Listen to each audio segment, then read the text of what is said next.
Ganito po ang pagluluto ng ating crispy fried pork belly or ang ating lechong kawali. Gagamit po ako ng 2 pounds pork belly.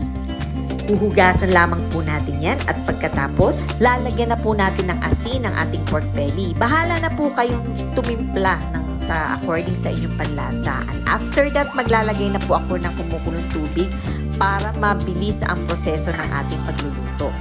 Habang pinapakuluan po natin, takpan lamang po natin at least mga 1 oras or hanggang maging tender ang ating pork. Kapag malambot ang ating pork, maaari na nating salain at pwede nating i-fridge for 30 minutes pero wag nating i-freezer. Magpapainit na po tayo ng cooking oil ng ating mantika at maaari na po nating iprito. So makikita nyo po, napakalambot ng ating pork. Pinagsabay-sabay ko na pong prituhin ang ating pork para naman makatipid tayo sa ating gasol. At kahit po sabay-sabayan, lulutong at lulutong pa rin po ang ating pork.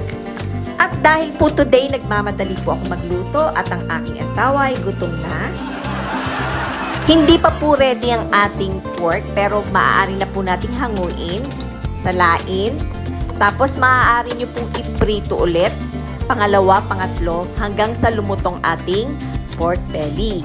Pero ang gagawin ko po, ilalagay ko na po sa air fryer.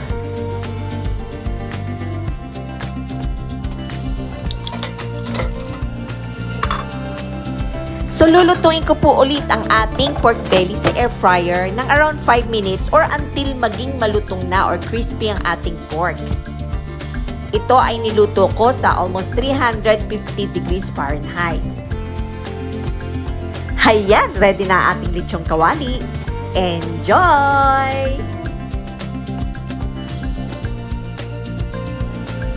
Kung nagustuhan niyo po ang ating video for today, mag-like and subscribe and tap na rin po ang ating bell icon para ma-notify kayo ng susunod pa nating mga video. Thanks for watching!